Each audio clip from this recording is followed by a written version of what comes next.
ارشاد فرمایا والذی بعث فی الامیین رسولا منہم یتلو علیہم آیاتہ ویزکیہم ویعلمہم الکتاب والحکمہ، سورہ الجمعہ، وَإِن كَانُوا مِن قَبْلُ لَفِي ضَلَالٍ مُبِينٍ وَآخَرِينَ مِنْهُمْ لَمَّا يَلْحَقُوا بِهِمْ، اور ان لوگوں پر بھی آپ تلاوت کرتے ہیں اور ان کو علم عطا کرتے ہیں جو ابھی پیدا نہیں ہوئے اور موجود نسلوں میں صحابہ میں شامل نہیں، بعد میں آئیں گے، جیسے ان کو آپ عطا فرما رہے ہیں ان کو بھی عطا فرما رہے ہیں، وَهُوَ الْعَزِيزُ الْحَكِيمُ۔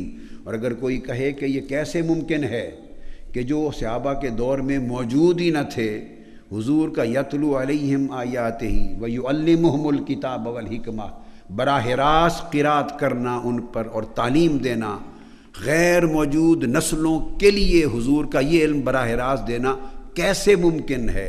اگر ذہنوں میں یہ سوال آئے تو اللہ نے جواب دیا وَهُوَ الْعَزِيزُ الْحَكِيمُ، تم اللہ کی قدرت پر شک کرتے ہو، اللہ بڑا طاقت والا ہے، حکمت والا ہے۔ تو آخرین منہم لما یلحقوا بہم کے ذریعے بعد کے آنے والی نسلیں بھی آقا علیہ السلام کے تلامذہ میں ہوں گی، ہر ایک نے علم بارگاہ مصطفیٰ سے پایا، ہر ایک نے علم بارگاہ مصطفیٰ سے پایا۔ یہ میں نے اپنی کتاب الخطبۃ السدیدہ سے کچھ اصول حوالے قرآن مجید کے دیے۔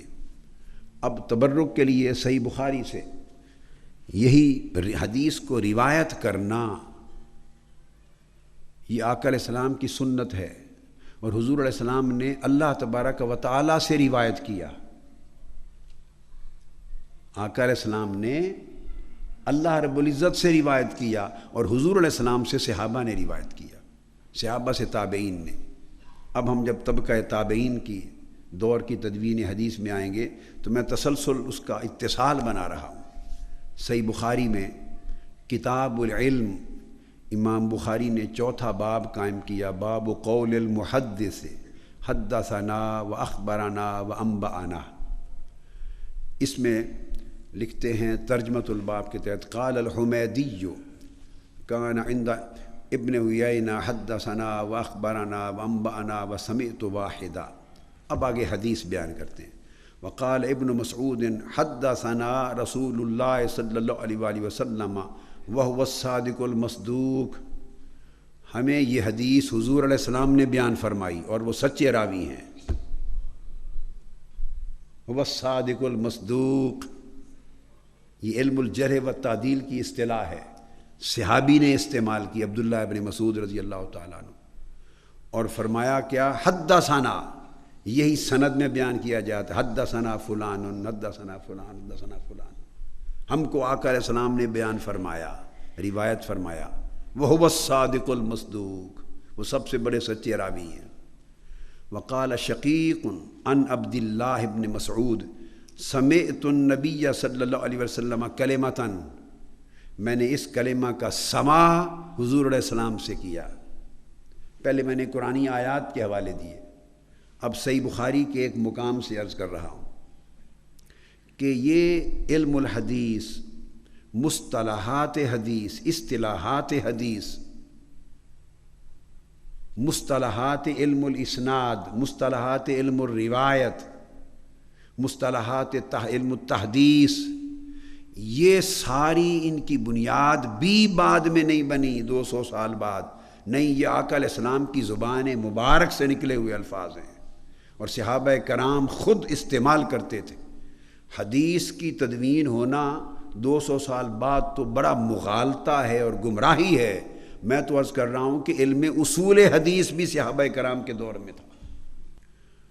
وقال حذیفہ حدثنا رسول اللہ صلی اللہ علیہ وسلم حدیثین، حضرت حذیفہ فرماتے ہیں کہ ہمیں حضور علیہ السلام نے 2 حدیثیں روایت فرمائیں، بیان فرمائیں۔ تو یہ طریق جو محدثین نے اپنایا علم حدیث میں، یہی بولی، یہی زبان صحابہ کرام کی تھی۔ حدثنا رسول اللہ صلی اللہ علیہ وآلہ وسلم حدیثین۔ اور آگے جلیل القدر تابعی حضرت ابو العالیہ رضی اللہ تعالیٰ عنہ، وہ فرماتے ہیں وقال ابو العالیہ عن ابن عباس عن النبی صلی اللہ علیہ وآلہ وسلم فیما یرویہ عن ربہ عز وجل، حضرت عبداللہ ابن عباس رضی اللہ تعالیٰ عنہ روایت کرتے ہیں حضور علیہ السلام سے، اور حضور علیہ السلام نے روایت کیا اللہ رب العزت سے. اب یہ الفاظ ہیں. تو علم الروایت اور اصطلاح روایت اور اصطلاح تحدیث اور اصطلاح سماع اور اصطلاح حدیث اور اصطلاح سند، سب طریقے اس کے وضع کرنے والے بانی محمد رسول اللہ صلی اللہ علیہ وسلم خود ہیں، اور صحابہ کرام نے اس پورے طریق اصطلاحات کے ساتھ استعمال کیا.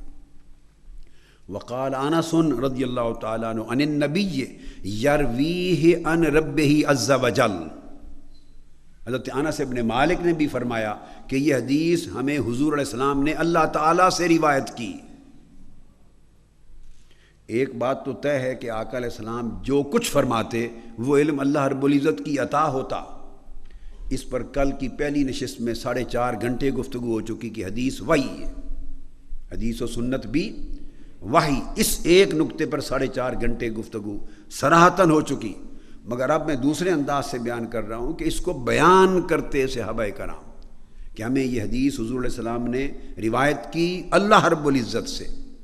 وہکذا قال ابو ہریرہ رضی اللہ تعالی عنہ عن النبی یرویہ عن ربکم عز وجل، حضرت ابو ہریرہ حضور علیہ السلام سے اور حضور علیہ السلام رب کریم سے روایت کرتے ہیں. یہ اسلوب تھا کہ یہ روایت کرنا اور اصطلاحات حدیث جس پر پورا اصول حدیث اور ذخیرہ حدیث قائم ہوا، یہ سب سنت الہیہ بھی ہے اور سنت نبویہ بھی ہے اور سنت صحابہ بھی ہے. اس کے سنت ہونے میں بھی اتصال و تسلسل ہے، انقطاع نہیں ہے. اب چونکہ کل ہم نے سینکڑوں کتب اور تحریری صحائف صحابہ کرام کے تیار شدہ رات کی نشست میں بیان کر دیے کہ تدوین حدیث کا یہ 200 سالہ دور جو امام بخاری اور امام مسلم کے زمانے سے پہلے کا ہے، جس پر اعتراض کیا جاتا ہے، اس میں عہد رسالت مآب صلی اللہ علیہ وآلہ وسلم اور عہد صحابہ، اس کو ہم نے رات کے 2 بجے تک مکمل کیا. اور میں نے عرض کیا کہ یہ مجموعی طور پر 100 سے زائد کتب بن گئیں اور صحائف بن گئے، تحریری ذخائر جو صحابہ کرام کے پاس بصورت کتب، بصورت مخطوطات، بصورت مجموعات موجود تھے. اور پھر میں نے پورے بلاد عالم کا ذکر کیا اور سینکڑوں صحابہ کرام کے نام اور پھر ان کے تلامذہ محدثین تابعین کے نام بتائے کہ کس طرح کتنے صحابہ دنیا کے کس کس ملک میں احادیث یہ لے گئے اور وہاں سے کتنے عظیم محدث تابعین پیدا ہوئے. آج ہم اس نشست میں، تیسری نشست میں، عصر التابعین کی بات کر رہے ہیں کہ تابعین کے دور میں جنہوں نے براہ راست صحابہ کرام سے اخذ کیا تو حدیث نبوی صلی اللہ علیہ وآلہ وسلم کی تدوین کا حال کیا تھا. میں یہ عرض کر چکا، صرف جملہ ریپیٹ کر رہا ہوں. رات میں نے وضاحت کر دی تھی کہ امام بخاری، مسلم اور ائمہ صحاح ستہ سے قبل کے 200 سال جو ہیں اس میں حدیث پاک کی تدوین 3 مرحلوں سے گزری. پہلا مرحلہ جو عہد رسالت مآب میں تھا اور عہد صحابہ کا تھا، جس کا ذکر رات کو ختم کیا، وہ تھا کتابت و تقیید حدیث.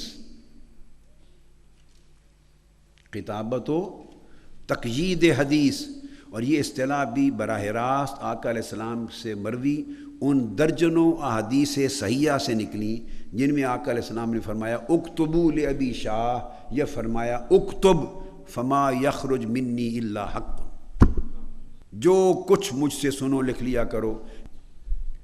تو اس سے کتابت نکلی.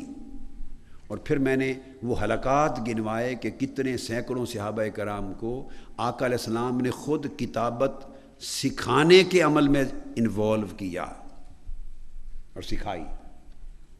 اور تقیید وہ درجنوں احادیث جس میں آقا علیہ السلام کے ارشادات اور سیدنا فاروق اعظم کے، سیدنا علی کے، سیدنا انس ابن مالک کے، سیدنا عبداللہ ابن مسعود کے، امام حسن کے اور کثیر صحابہ سے مروی وہ احادیث صحیحہ جن میں انہوں نے فرمایا قید العلم بالکتاب، اور جب آقا علیہ السلام نے فرمایا کہ علم کو لکھ لیا کرو، قید العلم، تو آپ سے پوچھا گیا یا رسول اللہ تقیید علم کی، علم کو قید کر لینا کیا ہے؟ آقا علیہ السلام نے فرمایا الکتاب، اس کو لکھ لینا۔ تو تقیید و کتابت پہلا دور تھا، تو اس کے ذریعے سینکڑوں مجموعات تحریری طور پر ذخائر اور صحائف صحابہ کرام کے پاس موجود تھے، اور بہت سے صحابہ جن کا ذکر میں نے آپ کو کیا، عبداللہ ابن عباس اور حضرت ابو ہریرہ رضی اللہ تعالیٰ عنہ جیسے، کہ جب ان کی وفات ہوئی تو ان کی کتب حدیث اور مجموعات و مخطوطات حدیث اونٹوں کے کجاووں پر لاد کر لائی جاتی، اتنی کثیر کتب ایک ایک صحابی کے پاس تھی۔